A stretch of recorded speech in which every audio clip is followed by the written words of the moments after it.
Disclaimer video melody story world 760 channel पर प्रकाशित सामग्री सूचकांक में कौन मनोरंजन के उद्देश्य से बनाई गई है और इसका उद्देश्य किसी को भी किसी भी तरह से नुकसान पहुंचाना नहीं है। अगर आप वीडियो में व्यक्ति किसी भी सामग्री टिप्पणी या विचारों से आहत है तो कृपया संपर्क करें। मैं आश्वस्त कर सकता हूं कि मेरी कोई भी सामग्री किसी की भावनाओं, विश्वास हो या दर्शन को ठेस पहुंचाने के इरादे से नहीं बनाई गई है। अगर यह फिर भी आपको किसी भी तरह से प्रभावित करती है तो ये पूरी तरह से सहयोग होगा। मेरा किसी भी मामले में आपको नुकसान पहुंचाने का इरादा नहीं है, या अगर मैं कुछ भूल गया हूं तो कृपया इस गलती मानकर मुझे बताएं। मैं जानकारी को ठीक से अपडेट करने के लिए आवश्यक कदम उठाऊंगा। अंत में यह वशीकरण मेरा अपना है और कानूनी रूप से नहीं लिखा गया है। इसमें खामियां हो सकती है और इसलिए इसे किसी भी कानूनी मामले में अदालत में पुनः प्रस्तुत नहीं किया जा सकता है। Thank you for your support. Please watch the video, give your feedback and subscribe I if you like my contact.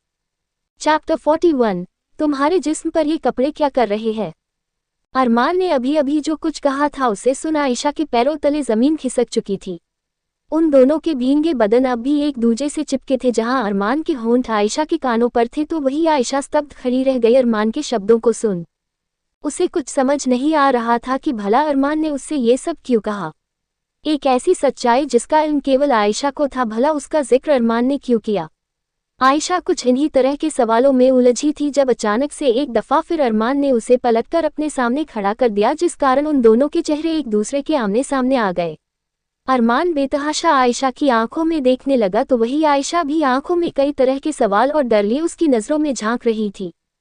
इधर अरमान ने उसके होंठों पर अपना अंगूठा सहलाया और कहा, बताओ आयशा, कैसा एहसास होता है जब कोई इस कदर तुम्हारे करीब आता है कि अगले ही पल वो तुम्हारे पूरे जिस्म में समा जाए? आयशा की आंखों से आंसू बह गए। पानी लगातार उसके चेहरे को भिगो रहा था, पर तब भी उसके आंसुओं की लकीर अलग से गालों पर लौटती दिख गई। आयशा की आंखें लाल पड़ चुकी थी और उसने कांपते लबों से सवाल किया, आप ये क्या कह रहे हैं? आयशा की इस बात पर अरमान ने अपना सिर हिलाया और कहा, क्या तुम्हें नहीं पता मैं क्या कह रहा हूँ? आयशा ने उससे अपनी नजरें चुराते हुए कहा, नहीं, मैं नहीं जानती आप किस बारे में मुझसे बात कर रहे हैं। अगर नहीं जानती तो कह दो कि तुम्हें हासिल करने वाला पहला शख्स मैं बनूंगा। कह दो कि तुम्हारे जिस्म को हर तरह से छूने वाले हाथ मेरे होंगे। कह दो कि तुम्हारे जिस्म के हर हिस्से को देखने वाली पहली निगाहें मेरी होंगी। कह दो कि I will be your first. Arman एक सांस में ये सब बोलता चला गया तो वही आयशा की आंखों से आंसू बहते चले गए। वो अरमान से नजरें नहीं मिला पा रही थी, लेकिन धीरे से उसने अपनी आंसुओं से भरी पलकों को उठाया और एक टक कई तरह के जज्बात लिए उसकी आंखों में देखने लगी। और फिर उसने धीरे से कहा, और अगर मैंने ये कह दिया कि मैं पहले से ही किसी और की हो चुकी हूँ? शश। अरमान ने तुरंत उसके लाल होंठों पर अपनी उंगली रख दी।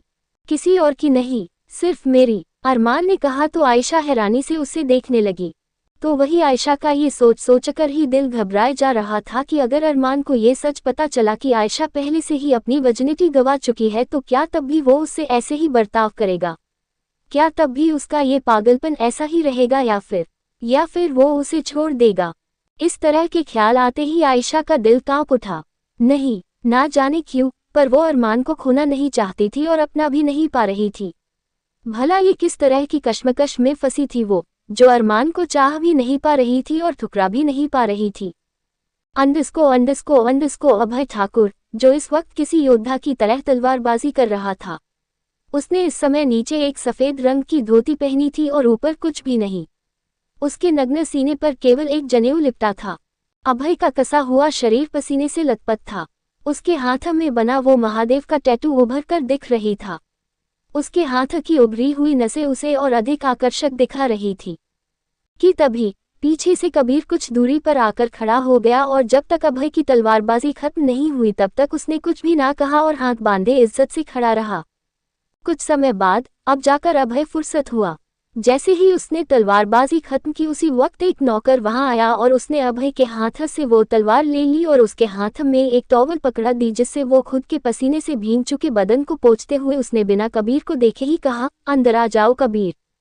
कबीर को मानो आदत पड़ चुकी थी अभय की इस आदत की कि वो बिना देखे ही समझ जाता था कि उसके पीछे कौन आया है। कबीर अभय का ऑर्डर सुन अंदर आ गया और फिर उसने कहा, सर, अरमान मलिक से अपॉइंटमेंट फिक्स हो गई है। वो अरमान मलिक के साथ क्यों है? अभय ने सीधा सवाल दागा आयशा के बारे में। सर, अरमान के फादर शरद मलिक ने उन्हें अडॉप्ट किया है। कई दिनों से वो उनके साथ है, लेकिन इस अडॉप्शन के पीछे का क्या मकसद है ये बात अभी तक क्लियर नहीं हो पाया है, कहकर कबीर खामोश हुआ। अभय चुप था। उसने कुछ पलों तक कुछ भी ना कहा और यूं ही खामोश खड़ा रहा और फिर उसने कहा, फार्म हाउस में एक पार्टी अरेंज करो एंड मेक श्योर अरमान के साथ वो जरूर आनी चाहिए। ये sir, I'll arrange it, now go, अभय ने कहा तो कबीर तुरंत अपना सर झुकाकर वहां से चला गया। कबीर के वहां से जाने के बाद अभय ने वहां रखी एक टेबल से एक सिगरेट और लाइटर उठाया और उसे अपने होंठों से लगाकर उस सिगरेट को जला दिया। उस सिगरेट का धुआं छोड़ते हुए अभय ने अपनी आंखें बंद की और इसी के साथ एक धुंधली याद उसके जहन में कौंध गई। 1 साल पहले ये किसी राजघराने का बड़ा सा गलियारा लग रहा था, जिसे देखकर ही बताया जा सकता था कि गलियारा मर्दों के मनोरंजन के लिए बनाया गया है। वो खूबसूरती और सुंदर नक्काशी से सजा गलियारा केवल मर्दों की भीड़ से भरा था। महफिल नशीले अंदाज में सजाई गई थी। शराब, मांस और लड़कियां, सबका इंतजाम था वहां पर। कि तभी वहां कुछ लड़कियों का झुंड आया जिन्होंने लहंगा चोली पहने रखे थे और देखकर ही बताया जा सकता था कि वो नाचने गाने के लिए बुलाई गई है। उनमें से एक लड़की बीचों बीच आ खड़ी हुई जिसने अभद्र कपड़े पहने थे और उन सभी मर्दों को नशीली आंखों से देखते हुए वो सबके बीचों बीच नाच उठी। जिगर माँ बड़ी आग है, बीड़ी जलाए ले, जिगर से पिया, जे दुनिया बड़ी धांक है, धुआं ना निकारी ओ लब से पिया। ये गाना बजने लगा और वो लड़की सभी मर्दों को छूते हुए इधर से उधर थिरकने लगी कि तभी एक आदमी चिल्ला उठा, बंद करो ये सब। उसकी तेज आवाज सुन नाच गाना तुरंत बंद हो गया और तभी वो उन लड़कियों के काफिले की मालिकन के पास पहुंचा और बोला, ये क्या है रसिया? ये लड़कियां लाए हैं तू यहाँ हमारे मनोरंजन के लिए? अरे इनमें से एक में भी वो बात नहीं है जो हमारा दिल धड़का सके। उस आदमी की बात सुन रसिया ने मुस्कुराते हुए कहा, साहेब, असली हीरा अभी आपने देखा ही कहाँ है। एक बार जो उसे देख लिया ना तो सच में नजरों से ही घायल हो जाएंगे। तो उस हीरे को क्या हमारी अर्थी उठ जाने के बाद बुलाएगी? चल बुला उसे। वो आदमी बुरी तरह से चिल्लाया और यह देख रसिया मुस्कुरा उठी। जी हुजूर, कहकर रसिया ने अपने हाथ से 2 बार ताली बजाई, जिसके साथ ही पूरे गलियारे में लाइट बेहद डिम हो गई और अचानक से झांझर की आवाज सबके कानों में खनक उठी और किसी गाने के बोल उन सबके कानों में पड़े। उस गाने की आवाज का पीछा कर वहां मौजूद हर शख्स ने अपनी नजर घुमाई और इसी के साथ उनकी नजरें एक जगह पर जा ठहरी। गलियारे की चौखट पर सफेद रंग का लहंगा चोली पहने एक लड़की नजाकत से जमीन पर बैठी थी, जिसका चेहरा घूंघट से ढका था। अरे अभी तो सूरत भी उसकी सामने नहीं आई थी कि इससे पहले ही हर किसी के होश फाख्ता हो गए और मुंह खुले के खुले रह गए।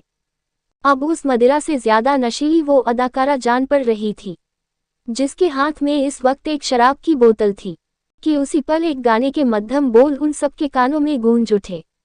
ला पिला दे और भी भर के जाम साकिया, पीने वालों में लिख दे मेरा नाम साकिया साकिया।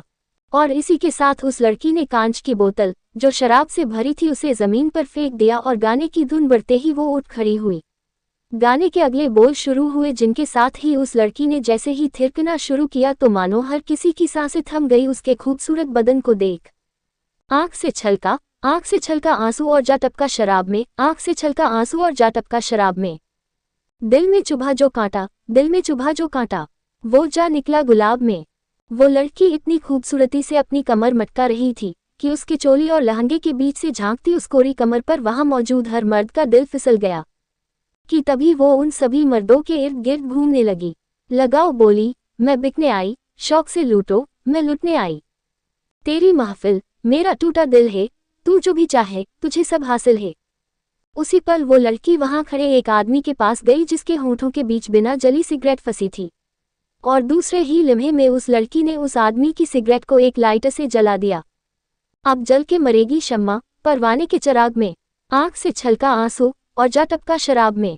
उस लड़की ने अपनी हर अदा पर सबको दीवाना बना दिया था। कि तभी वहां किसी एक शख्स के दिल में कुछ ज्यादा ही हसरतें भड़क उठी, जिस वजह से उसने उस लड़की का दुपट्टा अपने हाथ में फंसा लिया, जिसे महसूस कर उस लड़की का दिल धक्का रह गया और घूंघट के पीछे छिपे उसके हसीने मुखड़े पर आंसुओं की बूंदों ने अपना पहरा जमा लिया। वो अपना दुपट्टा, जो कि उसकी इज्जत का आंचल था, उसे उस हवस से भरे हाथ से छुड़ाने की मशक्कत में तड़प उठी। मैं एक खिलौना, जी भर के खेलो, जब जी भर जाए तो दूजा ले लो। हंस हंस के हम तो दुख सहते जाएं, खिलने से पहले सपने मुरझाए। ये मजबूरी की दास्तां लिखी न किसी किताब में। इसी के साथ उस लड़की ने एक झटके में उस आदमी के हाथ से अपना आंचल छुड़ा लिया और उस गलियारे के बीचों बीच पागलों की तरह थिरक उठी। आंख से छलका आंसू और जा टपका शराब में। दिल में चुभा जो कांटा, दिल में चुभा जो कांटा, वो जा निकला गुलाब में। गाना अपनी आखिरी धुन पर था और वो लड़की रुकने का नाम नहीं ले रही थी। बदहवासी में गोल गोल चक्कर लगाए ही जा रही थी। उसका घेरदार लहंगा उसके कदमों के साथ हवा में घूम उठा। उस लड़की के कदम बिना रुके चले ही जा रहे थे कि तभी अचानक से किसी ने उसके कदमों पर एक शराब की बोतल फेंक दी, जिसका कांच सीधा उस लड़की के पैरों के नीचे जा गिरा और उस कांच को खुद के कदमों में चुभने से रोकने के लिए उस लड़की के कदम एक झटके में लड़खड़ा गए और वो सीधा जमीन पर जा गिरी। गाना खत्म हो चुका था और अब सन्नाटा, केवल सन्नाटा पसरा था उस रंगीन शाम में। उस लड़की की सांसें बेहद तेज हो गई और वो अपने तेज धड़क रहे दिल के साथ जमीन में नजरें गड़ाए पड़ी थी जब उसने महसूस किया कि इस समय वो किसी के कदमों में जा गिरी है। ये देख उसने अपनी नजरें थोड़ी से उठाए और देखा किसी शख्स के चमचमाते काले जूतों को। उस लड़की के दिल की धड़कनें बढ़ गई। उसने अब यहाँ से जाना मुनासिब समझा, इस कारण वो तुरंत वहां से उठ खड़ी हुई और बिना अपनी नजरों को इधर उधर उठाए उस जगह से आगे बढ़ने को हुई। और जैसे ही उसने पलटकर अपने कदम आगे बढ़ाए कि तभी पीछे से ही किसी ने उसकी चुनरी अपनी मुट्ठी में भर ली। उस लड़की की सांसें थम गई। इससे पहले भी एक शख्स उसके साथ इस तरह की बदसलूकी कर चुका था, पर इस बार बहुत अलग सा एहसास हुआ उस लड़की को। उसकी तेज चलती सांसों के कारण सीना अनियमित रफ्तार से ऊपर नीचे होने लगा। वो घबरा उठी और इससे पहले कि अपने बचाव में वो कोई भी कदम उठाती कि तभी उसके कानों में एक बेहद भारी आवाज पड़ी। जरा मैं भी तो इस खिलौने का दीदार करूं। उस शख्स की आवाज में इतनी ताकत और इतनी दहशत थी कि उस लड़की की सांसें अटक गई। मगर वो कुछ भी इससे आगे सोच या समझ पाती कि तभी अचानक से वो हुआ जिसकी शायद उसने उम्मीद भी नहीं की थी। पीछे खड़े उस शख्स ने खींचकर उस लड़की की चुनरी उसके माथे से निकाल फेंकी, जिसका दबाव इतना ज्यादा था कि वो लड़की खुद उस शख्स के सामने घूम उठी और उसके कदम डगमगा गए। और अब उसकी दिलकश सूरत से वो घूंघट की आड़ हट चुकी थी, जिसके साथ सबकी नजरों के सामने ऐसी खूबसूरती कि हर कोई मंत्रमुग्ध रह गया। मोटे काजल से सनी बड़ी बड़ी आंखें जो इस वक्त हया और डर के मारे झुकी हुई थी। माथे के बीचों बीच काली रंग की बिंदी जो उसकी बेदाग सूरत पर किसी नजर के टीके का काम रह रही थी। लाली से पुते हुए रसीले होंठ और गोल मटोल चेहरा। उफ, हर कोई घायल हो गया उसे देख। मगर वो लड़की पूरी तरह से भय में सराबोर थी। उसके दामन से अब उसका दुपट्टा अलग हो चुका था, जिस कारण उसकी आंखें भर आई और इस चक्कर में उसके हाथ अपने आप खुद को ढकने के लिए सीने पर आ पहुंचे। तो वही वो शख्स जो उसके ठीक सामने खड़ा था, उसने अपनी पलकें तक ना झपकाई। वो धीरे धीरे अपने कदम उस लड़की के करीब बढ़ाने लगा और एक पल ऐसा आया जब वो शख्स ठीक उस लड़की सामने और बेहद करीब जा खड़ा हुआ। कुछ पलों तक उसे तल्लीनता से देखने के बाद उसके हाथ उस लड़की की चिन पर जा रखे, जिसके द्वारा उस शख्स ने उसका चेहरा ऊपर उठाया। और जैसे जैसे उस लड़की का चेहरा उठता जा रहा था, वैसे वैसे उसकी आंखों के सामने अपने करीब खड़े इस शख्स का चेहरा स्पष्ट होता जा रहा था। अभय ठाकुर। और ये शख्स कोई और नहीं बल्कि था जिसकी नजरें अपने सामने खड़ी इस हसीन सूरत पर जा टिकी। वो लड़की भी धड़कते दिल के साथ अभय की नजरों में झांकने लगी कि तभी अभय ने उसे देखते ही देखते तेज आवाज में कहा, क्या दाम है इस लड़की का रसिया। अभय के मुंह से इन लफ्जों को सुनते ही मानो उस लड़की के पैरों तले जमीन खिसक गई। तो वही रसिया खुशी के मारे अभय के पास आए और उससे एक निश्चित दूरी बनाकर खड़ी हो गई। उसने सम्मान में अपनी नजरें झुकाए और कहा, माफ कीजिए ठाकुर साहब, मेरी इतनी औकात कहाँ कि मैं आपसे दाम मांगूं। यहाँ जो कुछ भी है सब आपका ही तो है। रसिया ने जैसे ही ये कहा तो ये सुन उस लड़की को एक और झटका लगा। वो दंग रह गई और रसिया को देखने लगी। तो वही अभय ने एक पल के लिए भी उस लड़की से अपनी नजरें ना हटाई। वो उसकी एक एक हरकत को देख रहा था। आज रात के लिए ये मेरी। ये कहते ही अभय ने उस लड़की की कलाई थामी और जैसे ही आगे बढ़कर उसे अपने साथ ले जाने को हुआ तभी उसके कदम रुक गए, क्योंकि पीछे खड़ी उस लड़की ने अपना एक कदम भी नहीं हिलाया था। वो रसिया को देख गिड़गिड़ा उठी, ये क्या कर रही है आप? मुझे मत भेजियो, मैं आपके हाथ जोड़ती हूँ। ये देख अभय का माथा ठनक गया। उसने अब देखा ना ताव और आगे बढ़कर सीधा उस लड़की को बोरे की तरह अपने कंधों पर लटका लिया और वो लड़की चीख उठी, मगर वहां उसकी चीख सुनने वाला कोई नहीं था। कंटिन्यूड। कितने बड़े बड़े चैप्टर्स दे रही हूं मैं, तब भी आप में से बहुत से लोग कमेंट्स में कंजूसी करते हैं और लाइक्स तो आगे ही नहीं बढ़ रहे। Note fair. जब 42 तुम्हारे जिस्म पर ये कपड़े क्या कर रहे हैं? Take them off right now. आगे जारी है। 1 साल पहले अभय के कंधे पर किसी बोरे की तरह लटकी वो लड़की चीखे जा रही थी, रसिया ताई, मुझे बचाइए, मैं कहीं नहीं जाना चाहती, प्लीज मुझे बचाइए रसिया ताई। वो लड़की चीखती जा रही थी मगर वहां तो मानो हर एक शख्स बहरा हो गया था। और फिर अभय ठाकुर के खिलाफ बोलने की हिम्मत भी किसमें थी? तो वही रसिया। उसके होंठों पर तो मुस्कान थी। ऐसा लग रहा था कि उसे उस लड़की की इस हालत का जरा भी गम नहीं। और शायद ये सच भी था। और कुछ ही घंटों में वो लड़की इस समय एक बंद कमरे में मौजूद थी। ये कमरा काफी आलीशान था, लेकिन उस लड़की को यहाँ की शोहरत से कोई फर्क नहीं पड़ रहा था, क्योंकि उसके लिए ये कमरा किसी सोने के पिंजरे के समान था। वो उस बड़े से कमरे के बीचों बीच पड़े उस विशाल से बेड पर बैठी थी। उसका सर घुटनों पर रखा था और वो अपना चेहरा छिपाए बेतहाशा रोए जा रही थी कि तभी अचानक से कमरे का दरवाजा खुला और उस दरवाजे के खुलने की आवाज सुन वो लड़की सिहर उठी। उसने धीरे से अपनी गर्दन उठाए और अपनी निगाहों में खौफ लिए अपने सामने खड़े उस शख्स पर उसकी नजर पहुंच गई, जिसे देखते ही वो दहशत में भर उठी। उसके ठीक सामने अभय खड़ा था। उसने इस समय काले रंग की शर्ट पहनी थी, जिसके ऊपरी कुछ बटन्स खुले थे और उसके द्वारा अभय का चौड़ा सीना स्पष्ट झलक रहा था। हाथ में कड़ा और उसके बिखरे हुए बाल जो उसके माथे तक आते थे। दिखने में कयामत था अभय ठाकुर, और उसकी शख्सियत भी किसी कयामत से कम नहीं। अभय को देख उस लड़की ने अपनी मोटी मोटी पलकें झपकाए और अश्क से सराबोर नजरों के साथ उसे देखने लगी। तो वही अभय ने कुछ पलों तक उसकी सूरत देखी और फिर उससे अपनी नजरें हटाकर कमरे में रखी ड्रेसिंग टेबल के सामने आ खड़ा हुआ और अपने हाथ में बंधी उस महंगी घड़ी को उतारने लगा। इस दौरान उसकी नजरें उस लड़की पर जरा भी नहीं थी कि तभी अचानक से उसने कहा, कपड़े उतारो लड़की, मेरे पास वक्त नहीं है बर्बाद करने के लिए। अभय के मुंह से ये चंद लफ्ज सुनते ही उस लड़की का दिल धक्का रह गया।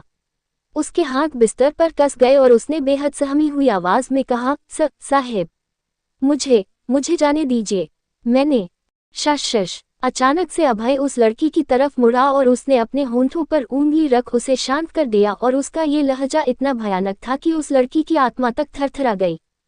जितना कहा उतना कर, बहस नहीं, अभय ने बेहद भयानक आवाज में कहा। उस लड़की की आंखें फटी रह गई। और यहाँ अभय दोबारा ड्रेसिंग के सामने मुड़ा और खुद के अक्स को उस आईने में देखते हुए वो अपने शर्ट के बटन खोलने लगा, तो इधर उस लड़की का शरीर जड़ रह गया। उससे तो हिला तक नहीं जा रहा था।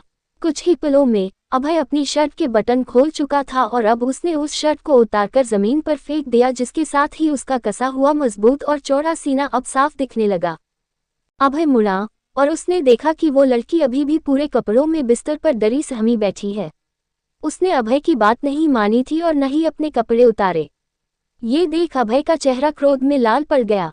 पलक झपकते ही उसके कदम सीधे बिस्तर तक आ चुके थे और अगले ही पल उसके हाथ सीधे उस लड़की के बालों में जा फंसे, जिनके द्वारा उसने कसके उसके बालों को अपनी मुट्ठी में जकड़ लिया और दूसरे ही समय उसे बेरहमी से बिस्तर से उठ खड़ा किया। अभय की अचानक से की गई इस हरकत पर वो लड़की सन रह गई और बालों में इतनी जोर का दर्द हुआ कि वो दर्द भरी आवाज में चीख उठी, साहेब, दर्द हो रहा है, छोड़ दीजिए। वो दर्द में बिलख रही थी, लेकिन अभय को उसके दर्द से जरा भी फर्क ना पड़ा। उसने दांत पीसते हुए कहा, अगली दफा गर्दन काट दूंगा अगर अभय ठाकुर की बात ठुकराए। क्या कहा था मैंने? हाँ।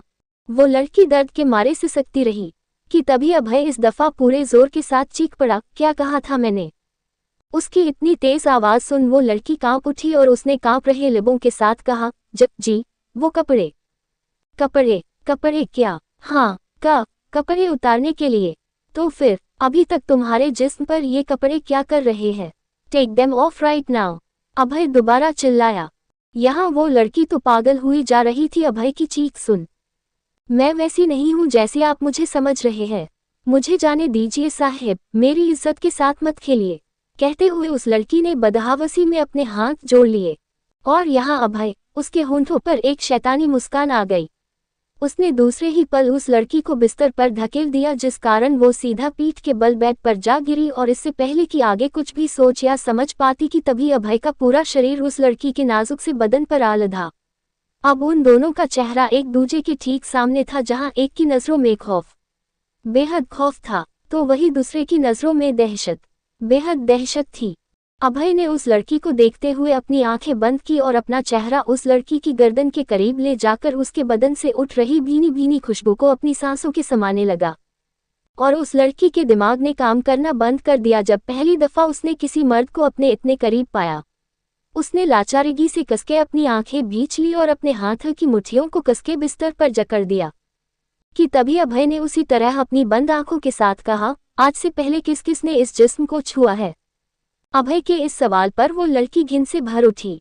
उससे कुछ न बोला गया कि तभी अचानक से उसे तेज दर्द का एहसास हुआ, जिससे उसकी चीख निकल गई, आह! क्योंकि उसके जवाब न देने के कारण अभय ने बेरहमी से उस लड़की के लहंगे और चोली से झांकती नग्न कमर को नोच लिया था।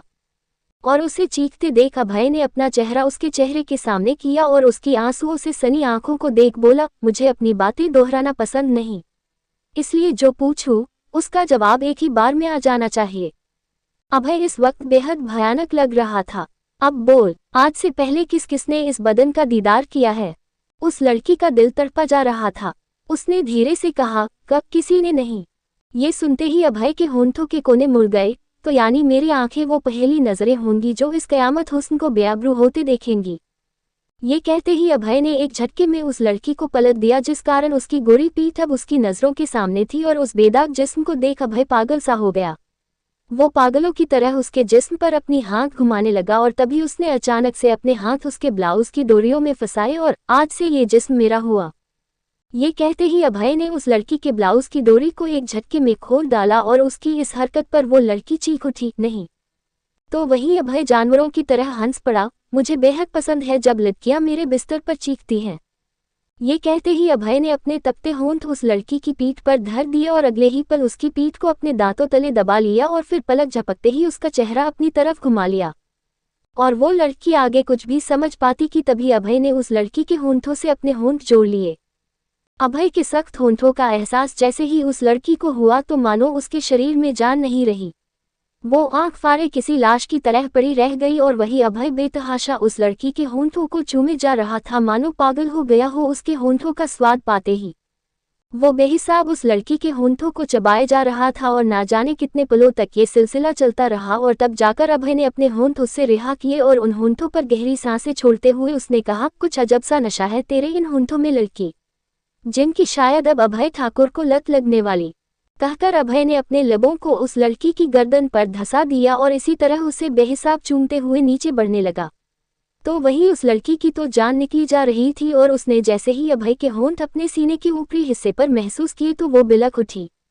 उम्मीद तो अब उसने सारी छोड़ दी थी, लेकिन तभी अचानक से उसके कहे कुछ शब्द अभय के कानों में पड़े, नहीं ठाकुर साहब, मत कीजिए मेरी इज्जत को बेआबरू। अगर आज यहाँ मेरी इज्जत रौंदी गई तो ये वादा है मेरा, कल आपको यहाँ मेरी लाश मिलेगी, लाश। और उसके कहे ये शब्द सुनते ही अभय स्तब्ध रह गया। अभय ठाकुर जैसा एक बेरहम शख्स जो किसी को भी अपने आगे कुचलने से पहले एक दफा भी नहीं सोचता था, आज उसका शरीर एक ऐसी लड़की के शब्दों को सुन रुक गया जिसकी इज्जत उसकी नजरों में उसके पैरों की धूल के समान भी नहीं थी।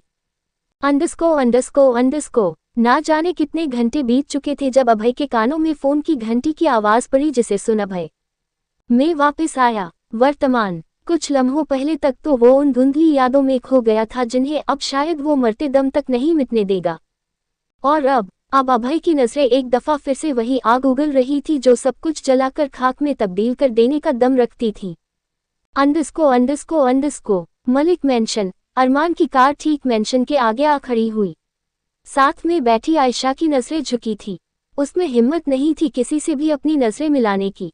कि तभी अरमान गाड़ी से बाहर आया और उसने तुरंत दूसरी तरफ आकर आयशा को गाड़ी से बाहर निकाल लिया और बिना उसकी तरफ देखे सीधे उसे अपने साथ अंदर ले जाने लगा। और आयशा वो किसी पतंग की डोर की तरह अरमान के पीछे खिंची चली जा रही थी।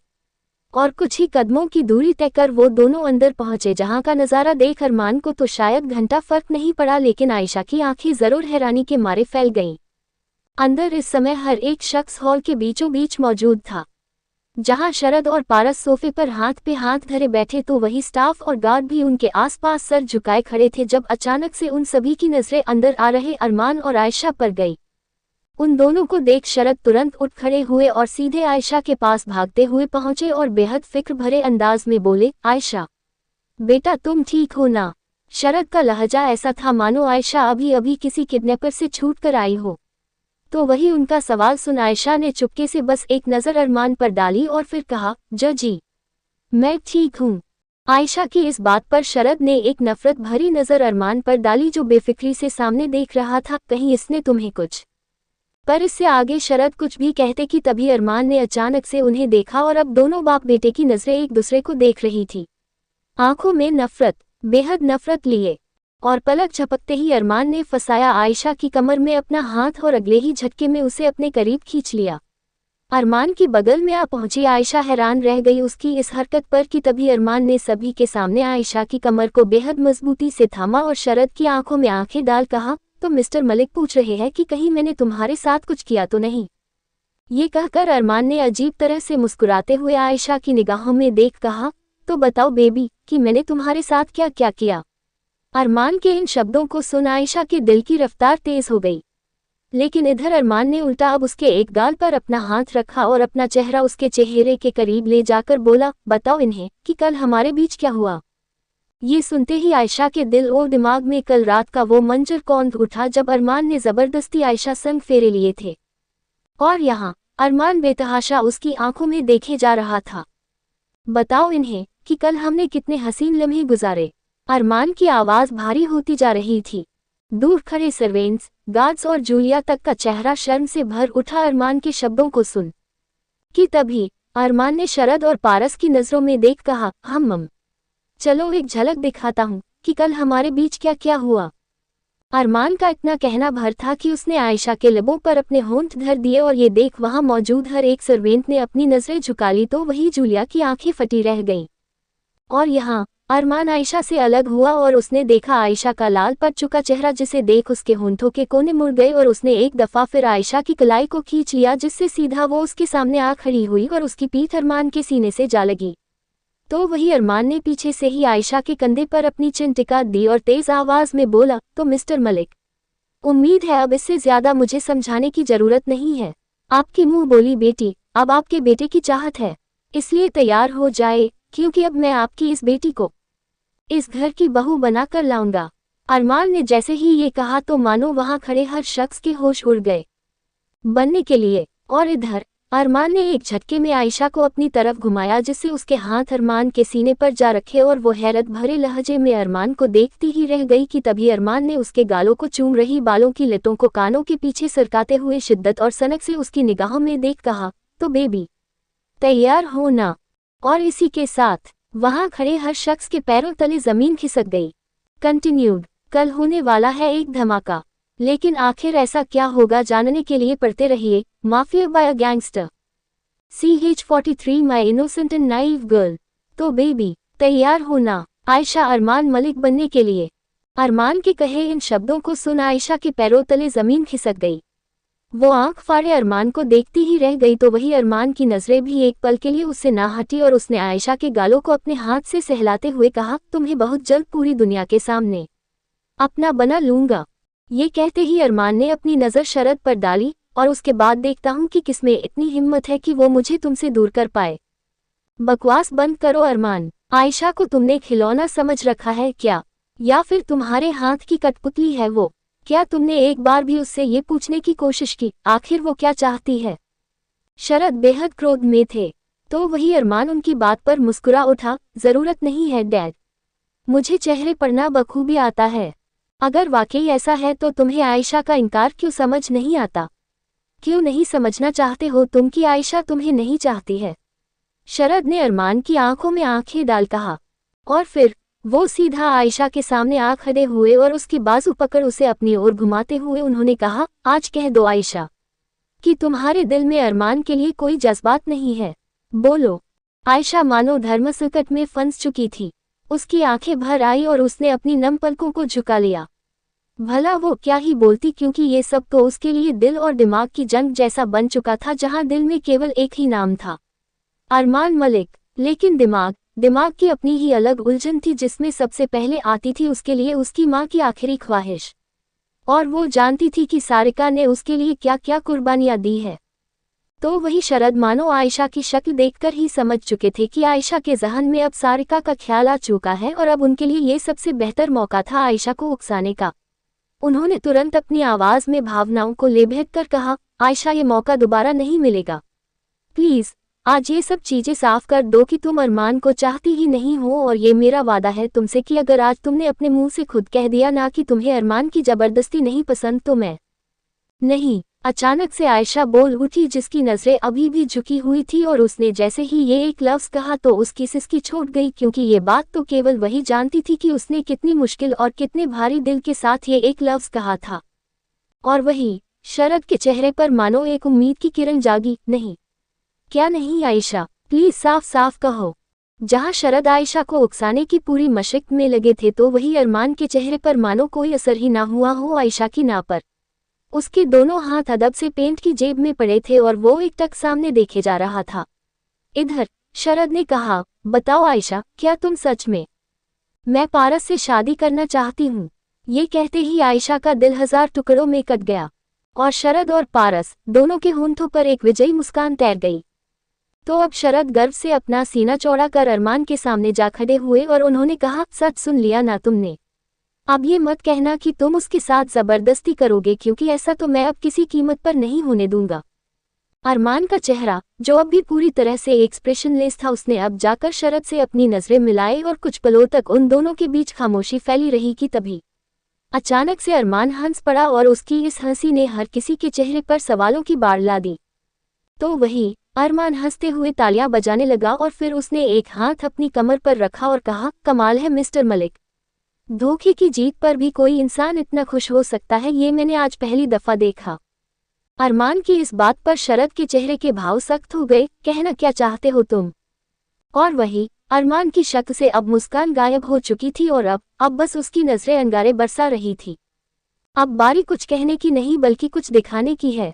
ये कहते ही अरमान ने अपने फोन से किसी को मैसेज किया और तभी कुछ ही समय में वहां शौर्य का आना हुआ, जिसके हाथ में कुछ तो ऐसा था जो शायद अब काफी कुछ बदलने वाला था।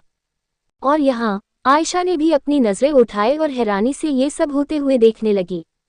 इधर अरमान ने शौर्य के हाथ से एक पेपर लिया और उसे देख उसने अपनी सीधी नजर आयशा पर डाली और फिर धीरे धीरे कदमों के साथ उसके करीब बढ़ने लगा। और आयशा ने जब उसे इस तरह अपने करीब आते देखा तो उसने अपना थूक निगल लिया। इतने में अरमान आयशा के करीब ठीक उसके सामने आ खड़ा हुआ और उसने उस पेपर को आयशा के हाथ में थमाते हुए कहा, पढ़ो इसे। आयशा ने उस पेपर को पकड़ा और सवालिया नजरों से उसे देखने लगी। तो वही अरमान ने अपना एक हाथ उसके गाल पर रख नशीली आवाज में कहा, बेबी, मुझे बाद में देख लेना, पहले ये पढ़ो। उसकी इस बात पर आयशा सकपका गई और उसने तुरंत अपनी नजरें झुकाकर उस कागज पर लगा ली और उसे खोलकर उसमें लिखे शब्दों को जैसे ही उसने पढ़ना शुरू किया कि शुरू के चंद लफ्ज पढ़ते ही उसकी आंखें हैरत में भर उठी और उसने सीधे अरमान को देखा। तो अरमान उसकी नजरों को देख मुस्कुरा उठा। यहाँ शरद को कुछ समझ नहीं आ रहा था कि भला ये हो क्या रहा है, तो वो तुरंत गुस्से में आयशा के पास आए और उसके हाथ में पकड़ा वो कागज लगभग खींचते हुए उसे देखने लगे और इस बार होश उड़ने की बारी शरद की थी। शरद का शरीर जाम पड़ गया और उनकी इस हालत को देख अरमान ने कहा, क्या हुआ डैड, सब ठीक तो है ना? शरद कुछ बोलने के काबिल नहीं रहे थे। ऐसा क्यों लग रहा है कि आपके किसी झूठ से पर्दाफाश हो गया हो? झूठ? आयशा तुरंत बोल उठी। तो वही अरमान ने अपनी नजरें उस पर जमाए और उसके करीब जाकर उसके बालों को कान के पीछे सरकाते हुए कहा, हाँ, झूठ। और वो झूठ क्या है ये खुद तुम्हारे मुंह बोले डैड तुम्हें बताएंगे। कहकर अरमान शरद के पास गया। चलिए डैड, बताइए अपनी बेटी को कि आपने उसे मुझसे दूर करने के लिए कितनी बड़ी चाल चली है। शरद के चेहरे पर पसीने की बूंदें आ गई, जिन्हें देख अरमान ने कहा, च लगता है अब मिस्टर ग्रेट शरद मलिक कुछ बोलने की हालत में नहीं रहे हैं। कोई बात नहीं, उनका ये बेटा किस दिन काम आएगा। ये कहते ही अरमान ने आयशा की कमर में अपना हाथ डालकर उसे अपने करीब खींच लिया और अब उसके चेहरे पर सिर्फ और सिर्फ ठंडापन था जो उसे बेहद भयानक लुक दे रहा था। So my innocent and naive girl, तुम्हारी बेवकूफ़ी कहूँ या मासूमियत, लेकिन इन दोनों ही चीजों का फायदा बखूबी उठाया गया है, क्योंकि ये कागज जो कि तुम्हारे लिए तुम्हारी माँ की आखिरी निशानी बन चुके हैं, असल में तुम्हारी माँ ने ऐसा कुछ लिखा ही नहीं था। अरमान का ये कहना भर था कि मानो आयशा के सर पे बादल फट गए। वो स्तब्ध रह गई और सुन भी कि क्या अभी अभी अरमान ने जो कुछ भी कहा था वो सच था। और यहाँ शरद ने अपने हाथ की मुट्ठी कस ली और कसके अपनी आंखें भींच ली, लेकिन वो इतनी आसानी से हार मानने के लिए तैयार नहीं थे। वो तुरंत गुस्से में अरमान के पास आए और उस पर चिल्लाते हुए बोले, बहुत हो गई तुम्हारी बकवास अरमान, आखिर खुद को सही बात करने के लिए और कितने झूठ बोलोगे तुम। शरद को ऐसे चिल्लाते देख अरमान का अब माथा ठनकने लगा था। काफी देर से वो ये तू मैं बर्दाश्त कर रहा था, जबकि उसकी आदत ही नहीं थी इतनी बहस करने की, क्योंकि उसके लिए तो उसका हर फैसला बस 2 मिनट में हो जाया करता था। और अब भी वो यही करने जा रहा था, क्योंकि अब ये तमाशा उसकी बर्दाश्त से बाहर होता जा रहा था। उसने आंख बंद की और अपने सर पर उंगली फेरने लगा, और अब वो एक दफा फिर साइको लग रहा था। और जैसे ही उसने अपनी आंखें खोली, मानो हर कोई उसकी नजरों में भरी चिंगारी को देख दहल गया। तो इधर आंख खोलते ही अरमान की नजर सामने खड़े पारस पर जा ठहरी, और पलक झपकते ही वो बेहद फुर्ती में पारस के पास जा खड़ा हुआ, और तभी उसने अपनी कमर के पीछे खुर्सी बंदूक निकाली और सीधा उसे पारस के पैरों पर धाड़ की आवाज के साथ शूट कर दिया। एक पल के लिए तो किसी को भी ये समझ न आया कि ये हुआ क्या। एक अजीब सी कान चीर देने वाली खामोशी पसर गई, लेकिन जैसे ही सबकी नजर पारस के पैर पर गई तो मानो हर किसी का दिल दहल गया। पारस के पैर पर सच में गोली जा लगी तो और वो सीधा जमीन पर ढेर हो गया। पल भर में उसका चेहरा पसीने से लथपथ हो गया और उसकी ये हालत देख शरद का दिमाग फट गया। तो इधर अरमान अभी कहाँ रुकने वाला था, बल्कि अब तो उसकी दहशत शुरू हुई थी। पारस दर्द में बिलखता हुआ जमीन पर पड़ा था और वही अरमान ने उस गन को उसके मुंह में ठूस दिया और चीख उठा, अगली बार जब ये बंदूक तेरे मुंह से बाहर निकले तो इसके साथ साथ सारी सच्चाई भी बाहर आ जानी चाहिए, और अगर एक लफ्ज भी झूठ का कहा तो। अरमान ने ट्रिगर पर उंगली कस दी, तो ये गोली सीधा तेरे मुंह के अंदर जाएगी और तू इस दुनिया के बाहर। अरमान, ये क्या बदतमीजी है। शरद खौफ के मारे चीखते चिल्लाते रह गए, लेकिन अरमान के कानों में जूं तक ना रेंगी। और यहाँ पारस की तो पेंट गीली होने की कगार पर थी। वो अरमान का भयानक रूप पहले ही देख चुका था और ये भी समझ चुका था कि ये आदमी एक नंबर का हैवान है और वो कुछ भी कर सकता है। इसलिए 1 मिनट ना लगा और पारस तोते की तरह से पटपटाता चला गया, माँ मैं सब सच बताता हूँ, प्लीज मुझे मारना मत। पारस के मुंह से ये शब्द सुनते ही शरद के चेहरे का रंग बदल गया। वो मुझे ये सब करने के लिए सर ने कहा था, और वो चिट्ठी वो सिर्फ और सिर्फ झूठ है, क्योंकि हम जानते थे कि आयशा को मैनिपुलेट करने का केवल यही एक रास्ता है, इसलिए हमने ये सब ड्रामा रचा ताकि आपसे आयशा को दूर किया जा सके। पारस बोलता चला गया और शरद एक पल में सब हार गए। लेकिन यहाँ सबसे ज्यादा बुरी दुर्दशा तो आयशा की हुई थी, क्योंकि मजाक तो उसके जज्बातों का बनाया गया था। उसका शरीर ढीला पड़ चुका था, क्योंकि वो ये सोच सोचकर ही कांपी जा रही थी कि अगर सच में कल रात उसकी पारस से शादी हो जाती तो क्या होता। आयशा ने ऐसी दर्द और नफरत भरी नजर शरद पर डाली, जिन नजरों को देख शरद उसे आंखें तक ना मिला सके और उन्होंने तुरंत अपनी पलकें झुका ली। तो यहाँ अरमान के होंठों के कोने मुड़ गए और उसने उस गन को दोबारा अपनी कमर पर खुरसा और पारस का सर किसी कुत्ते की तरह सहलाते हुए उसने शरद को देख कहा, तो आपने इस लड़के को अपनी बेटी के लिए चुना था। शरद की पलकें झुकी रह गई और वही अरमान आयशा के पास आया। वो कुछ पलों तक खामोश खड़ा उसका चेहरा देखता रहा। उसकी आंखों से किसी झरने की तरह बह रहे आंसू, विश्वासघात से भरा चेहरा और लाल आंखें, ये सब देख पा रहा था अरमान ने एक गहरी सांस ली और अगली ही दफा उसे सबके सामने अपनी गोद में उठा लिया और एक ऐसी भयानक नजर शरद पर डाली जिसे देख वो अंदर तक हिल गए। और अरमान वो आयशा को अपनी गोद में लिए सीधे ऊपर कमरे में चला गया और पीछे रह गए वो सब लोग जिनके चेहरों की हवाइयां उड़ चुकी थी। अंडस्को ऊपर कमरे में अरमान आयशा को उसके कमरे में लेकर आया और उसने धीरे से उसे बिस्तर पर लिटा दिया। इस वक्त अरमान के आधे शरीर का भार आयशा के ऊपर ही था। दोनों के चेहरे आमने सामने थे। जहां अरमान पलके उठाए आयशा की सूरत को देखे जा रहा था, तो वही आयशा पलके झुकाए सिसकती जा रही थी कि तभी अरमान के हाथ आयशा के भींग चुके गालों पर आ ठहरे और उसने धीरे से उन आंसुओं को साफ करते हुए कहा, ये मैं पहली और आखिरी बार कहने जा रहा हूँ।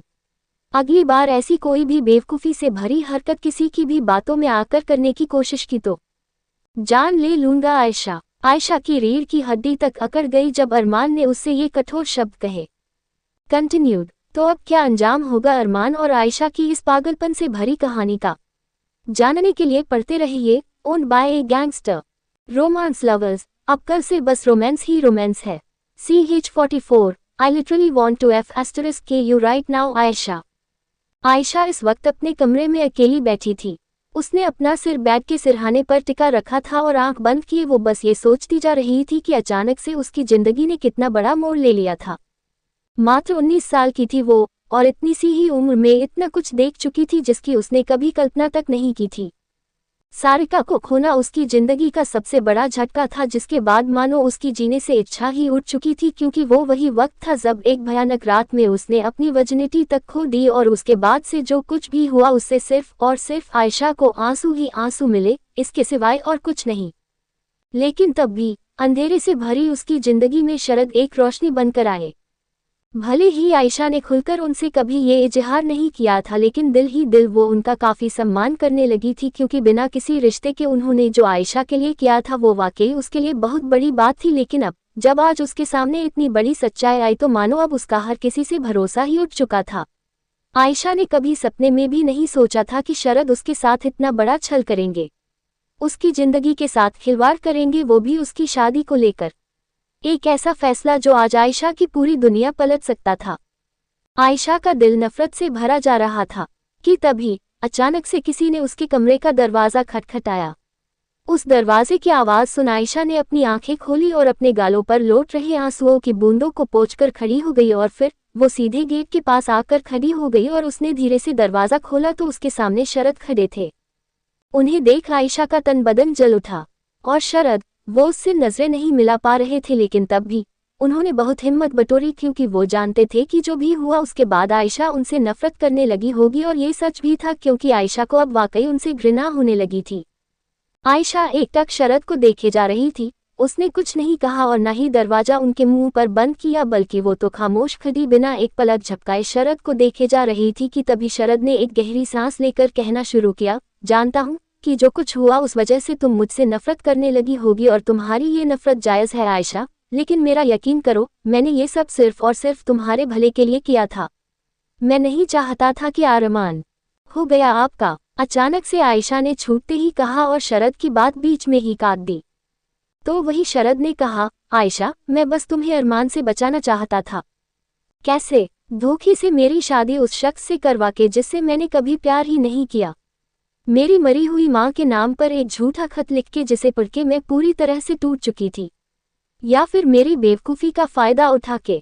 आयशा, मैंने सिर्फ और सिर्फ तुम्हारा अच्छा चाहा था, इसलिए बस कीजिए मिस्टर मलिक। अचानक से आयशा चिल्ला उठी, मत कीजिए मेरे साथ इतना अच्छा कि कल को मेरी जिंदगी में कोई खुशियां ही ना रहें।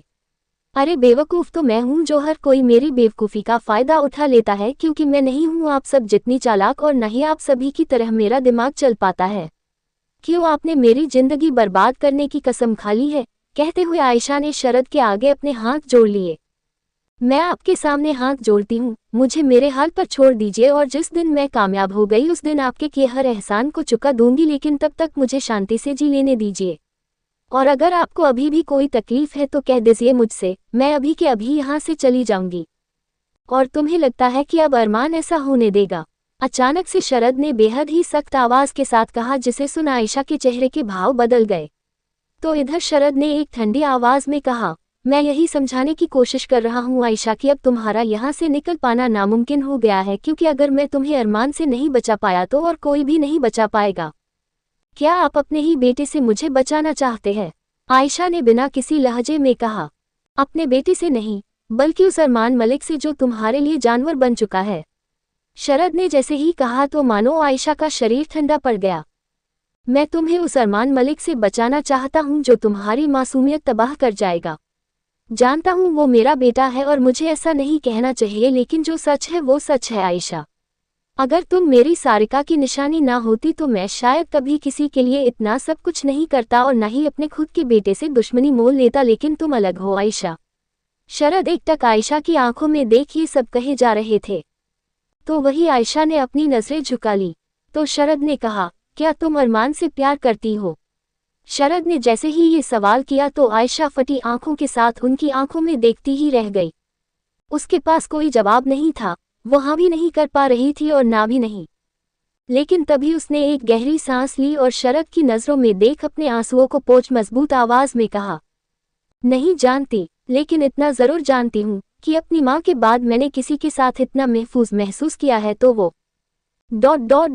वो सिर्फ वही हैं। उनसे डर लगता है मुझे, लेकिन वो डर ऐसा बिल्कुल नहीं है जिससे मुझे घुटन होती हो। मैं नहीं जानती कि ये सब क्या है, लेकिन मैं जब भी मुसीबत में फंसी हूँ तब मुझे बचाने वाले सिर्फ एक वही थे। 2 बार मेरा रेप होते होते रह गया और अगर उस वक्त वो ना होते तो शायद मैं आज जिंदा ना होती। मैं नहीं जानती आप किस अरमान मलिक से मुझे बचाना चाहते हैं, लेकिन मैं सिर्फ एक ही अरमान मलिक को जानती हूँ जो जानवर नहीं है, बल्कि उन्होंने हर जानवर से मुझे बचाया है। आयशा ने आज हिम्मत कर बहुत बड़ी बात कह डाली थी। उसे खुद एहसास नहीं हुआ कि वो एक सांस में इतना सब कुछ बोलती चली गई है और आज उसके मन के जज्बात खुलकर बाहर आए थे। आज जाकर इतना तो साफ हो चुका था कि अरमान को अब वो किसी कीमत पर नहीं छोड़ पाएगी। तो इधर शरद चुप रह गए थे। उनके पास कुछ कहने को नहीं बचा था, लेकिन उन्होंने मन ही मन सोचा, अपने इस फैसले के लिए तुम बहुत पछताओगी आयशा, लेकिन मैं वो दिन कभी नहीं आने दूंगा। इस बार जरूर हार गया हूं, पर इसका मतलब ये नहीं कि मैंने हार मान ली है। शरद अब भी मानने को तैयार नहीं थे। वो कुछ पलों तक खामोश खड़े रहे और फिर उन्होंने एक लंबी सांस खींची और कहा, तो फिर ठीक है, लेकिन याद रखना, आज जो कुछ भी हुआ उसका मतलब ये बिल्कुल नहीं कि मैंने तुम्हारी फिक्र करना छोड़ दिया है। मैं हमेशा तुम्हारे साथ खड़ा रहूंगा आयशा, फिर उसके लिए चाहे मुझे अपने बेटे के ही खिलाफ क्यों न जाना पड़े। ये कहते ही शरद वहां एक पल ना रुके और तुरंत वहां से चले गए। तो उनके जाते ही आयशा ने फौरन दरवाजा लगाया और उससे अपनी पीठ और सिर टिकाकर आंख बंद कर न जाने कब तक वहां खामोशी से खड़ी रही। अंडस्को माया इस समय अपने कमरे में मौजूद थी जब वहां रघु का आना हुआ। रघु का चेहरा इस वक्त काफी बिजी लग रहा था और उसने अपने हाथ में पकड़े एक लिफाफे को माया के हाथ में पकड़ाते हुए कहा, सारा इंतजाम हो चुका है, तुम बस टाइम पर तैयार रहना। ये सुन माया ने अपनी गर्दन हिलाई और रघु बिना ज्यादा देर रुके अब तुरंत वहां से जाने लगा कि तभी पीछे से माया ने उसे पुकारा, रघु। रघु के कदम रुक गए, लेकिन वो मुड़ा नहीं। माया समझ सकती थी उसकी नाराजगी, क्योंकि उसने कई दफा रघु से काफी बुरे अंदाज में बात की थी। इसके बावजूद वो बिना कोई सवाल किए उसकी मदद के लिए हमेशा आगे रहता था। तो वही पीछे से माया ने कहा, जिसकी आवाज भावुक हो गई थी, मैं तुम्हारा एहसान जिंदगी भर नहीं उतार पाऊंगी रघु। तुमने जो भी मेरे लिए किया है उसे मैं... काश तुमने थोड़ा सा भरोसा कर लिया होता। मुझे इसके अलावा और कुछ नहीं चाहिए था।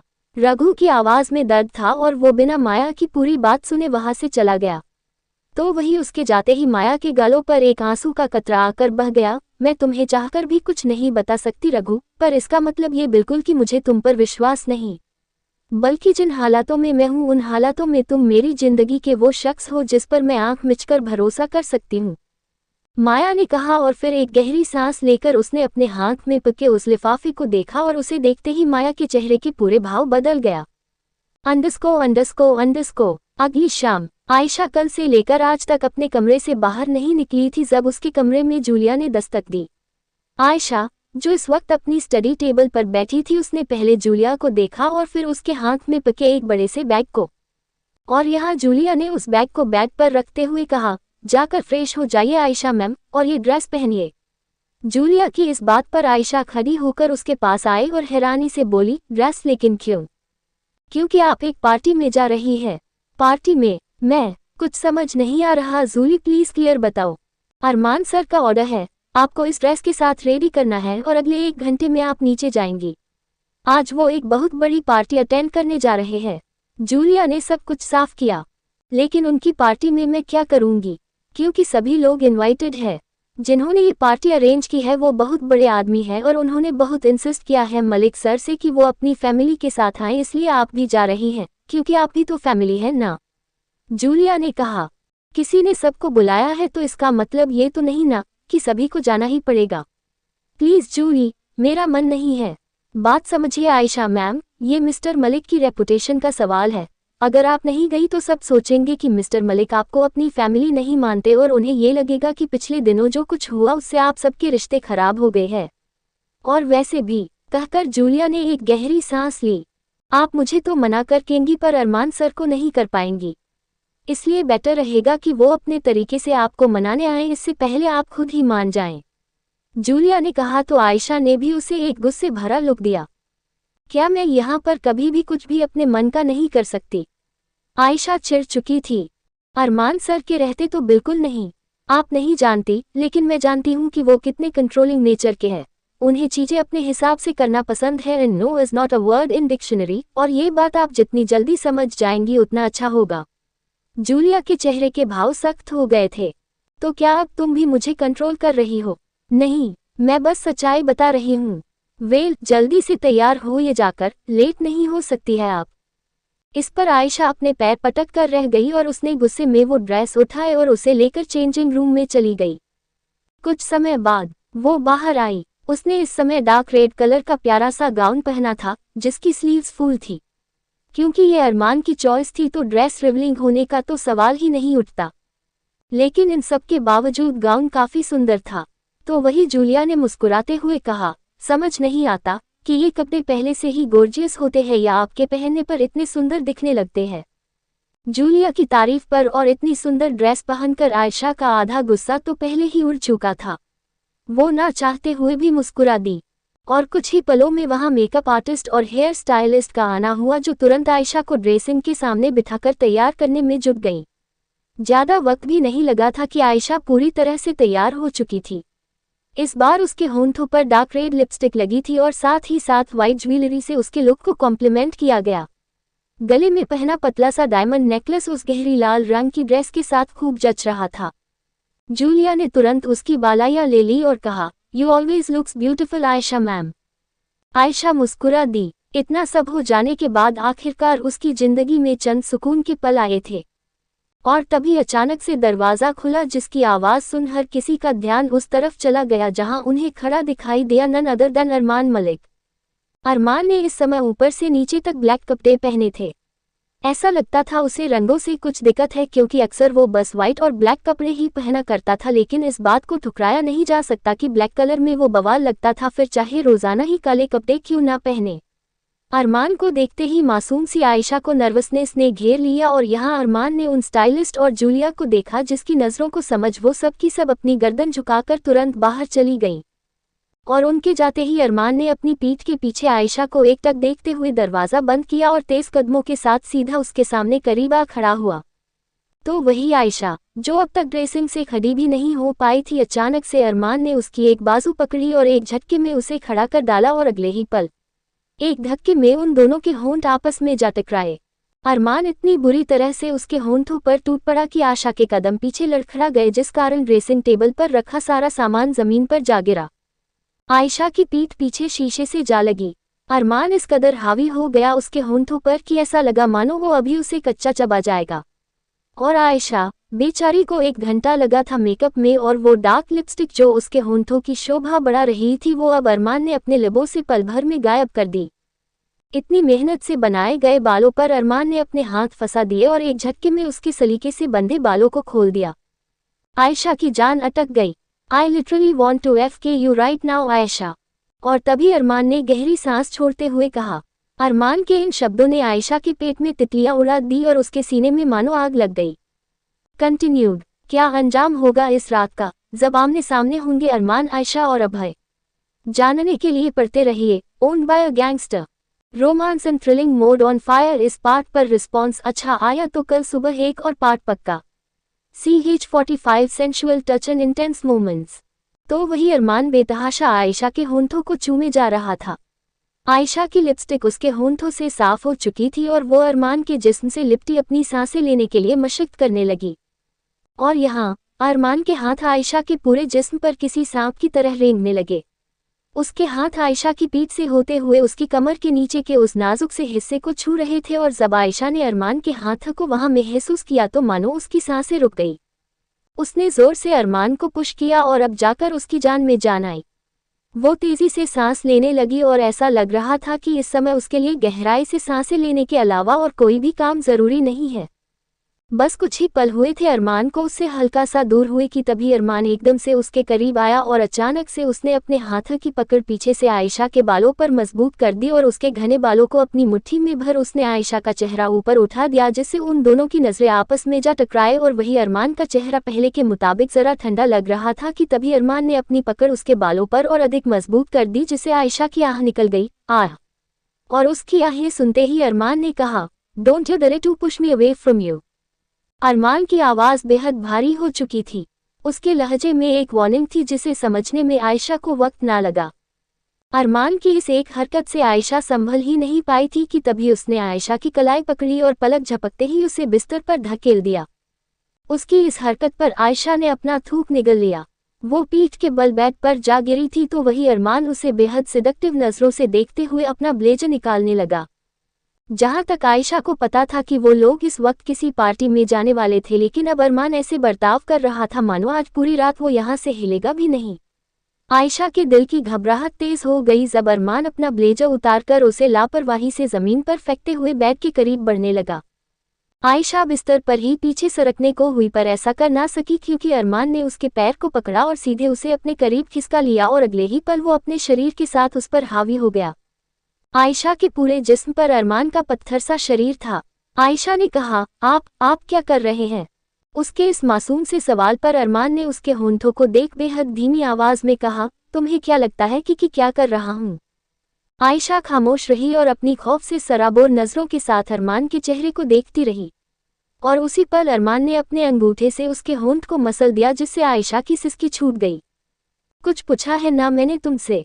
ये सुन आयशा ने अपना थूक निगला और कहा, माँ, मैं नहीं जानती कि आप क्या कर रहे हैं।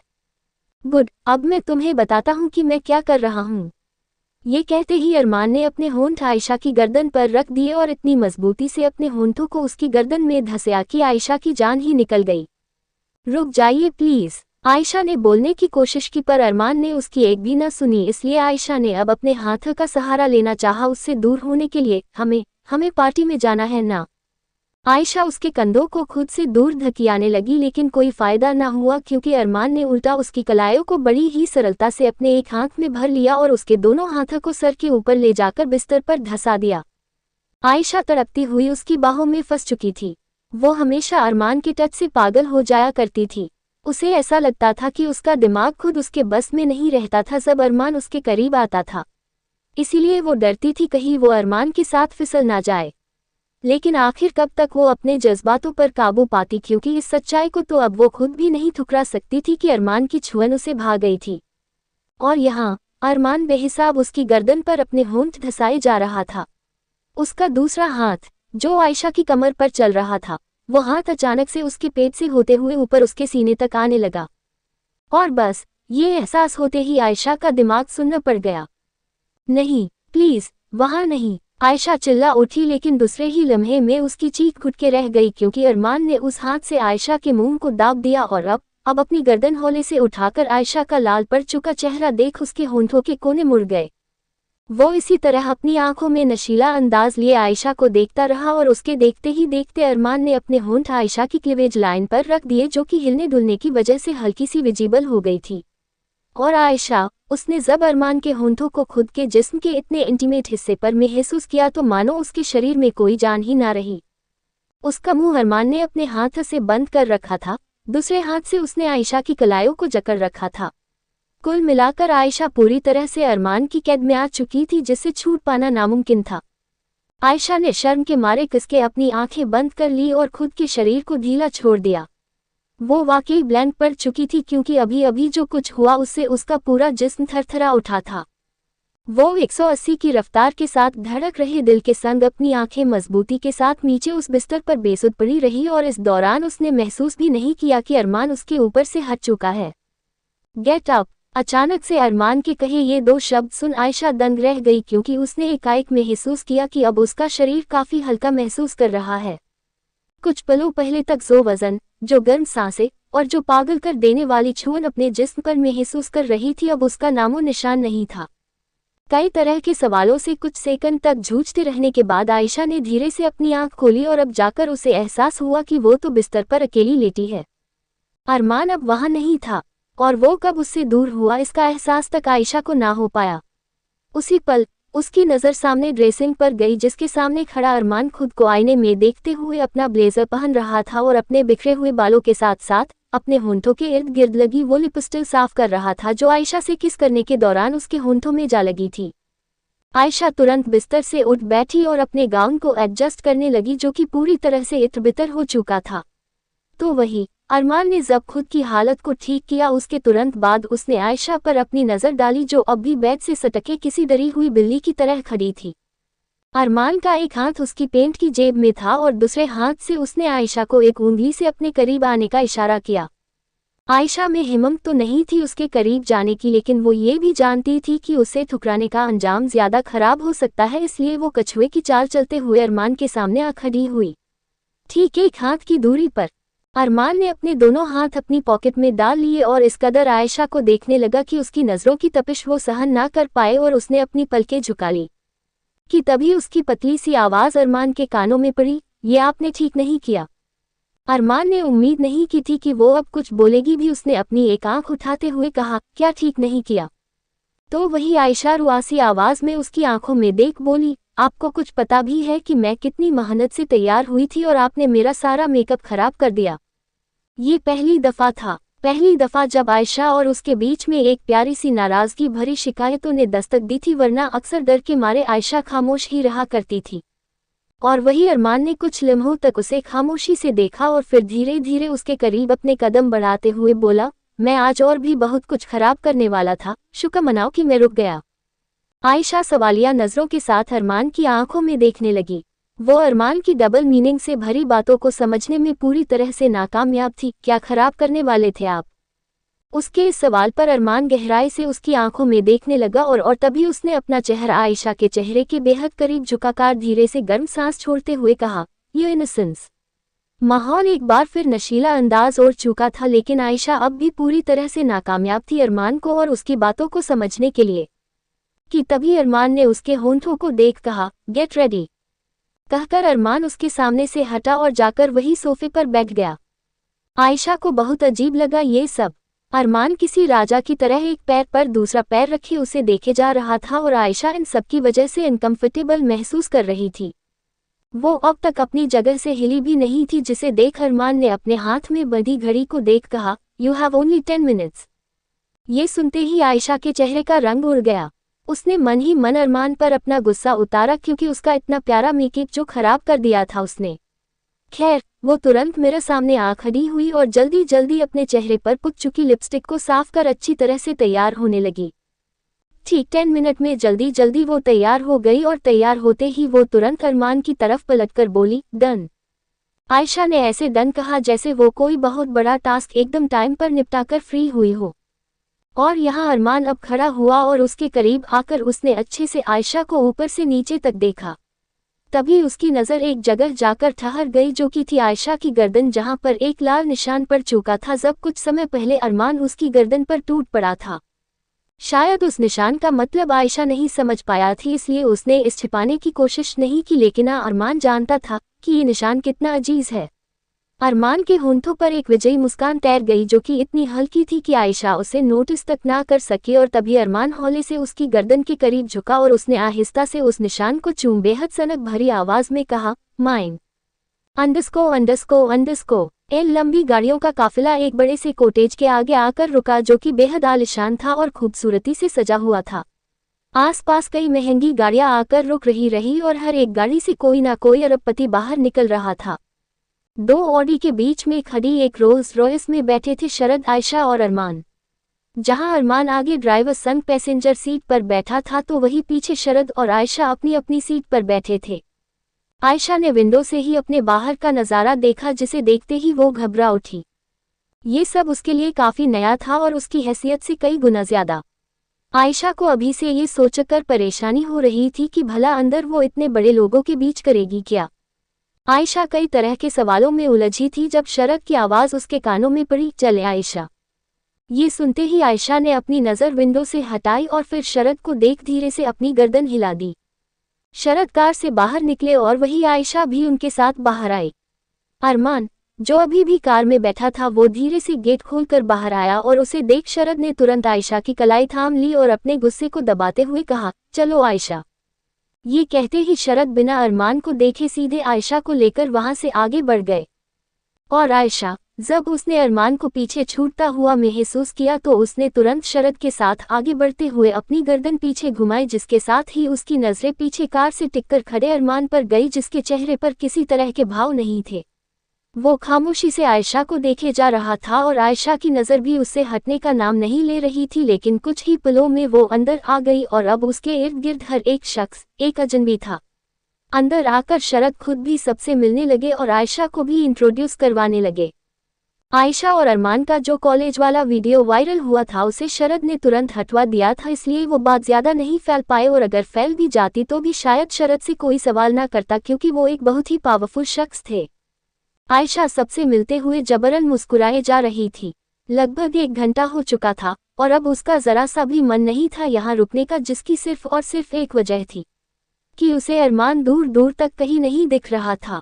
अंडस्को उस कॉटेज के पास ही एक अंधेरे में खड़ी कार के अंदर अरमान बैठा था, जिसके हाथ में शराब की बोतल थी कि तभी मैनेजर उसके पास आकर बोला, सर आप अंदर नहीं आएंगे। आयशा से नज़र हटनी नहीं चाहिए। अरमान ने बिना उस मैनेजर के सवाल का जवाब दिए उसे एक अलग ही ऑर्डर दे दिया, जिसे सुन उस मैनेजर ने अपनी गर्दन हिला दी। ओके सर, वो पूरी तरह से हमारी निगरानी में है। अंडस्को अंदर। आयशा को अब इस भीड़ में घुटन महसूस होने लगी थी कि तभी उसने धीरे से शरद से कहा, मुझे फ्रेश होने जाना है। ये सुन शरद ने तुरंत वहां एक फीमेल स्टाफ को बुलाकर कहा, मैम को वॉशरूम लेकर जाओ। Yes sir, come with me ma'am, staff ने अदब से कहा और आयशा को वहां से ले जाकर वॉशरूम के कॉरिडोर में आकर बोली, मैम आप अंदर जाइए। आयशा ने अपनी गर्दन हिला दी और वहां से आगे बढ़ गई, लेकिन वो जैसे ही अंदर वॉशरूम में एंटर होने को हुई उसी पल उस कॉरिडोर के अंत में एक आवाज़ आई जो कोने में मौजूद अंधेरे से आ रही थी। ये देख आयशा के चेहरे का भाव बदल गया। वो वॉशरूम जाने के बजाय आगे बढ़ गई और कहा, कौन है वहां? इस ओर काफी अंधेरा था कि तभी अचानक से एक लड़की भागते हुए वहां से आगे निकली और सीधे आयशा से जा टकराए। अंधेरा होने की वजह से दोनों ही एक दूसरे का चेहरा देख ना सकी, लेकिन तभी उस लड़की ने जल्दबाजी में कहा, सॉरी, और ये कहते ही वो वहां से तेजी के साथ आगे बढ़ गई और आयशा हैरान रह गई इस अचानक हुई हरकत पर। तो वही वो लड़की जब भागते हुए आगे आई तब जाकर उसका चेहरा रोशनी में स्पष्ट समझ आया, बल्कि माया का था, और ये अनजान चेहरा किसी और का नहीं। कंटिन्यूड। आई प्रॉमिस, कल के चैप्टर में गजब का धमाका होगा। और हाँ, कितना तो रोमांस दिखा रही हूँ यार मैं, और इससे आगे भी रोमांस बढ़ेगा, क्योंकि अब जाकर चिंगारी दोनों तरफ लगी तो आग भी बहुत जल्द भड़केगी।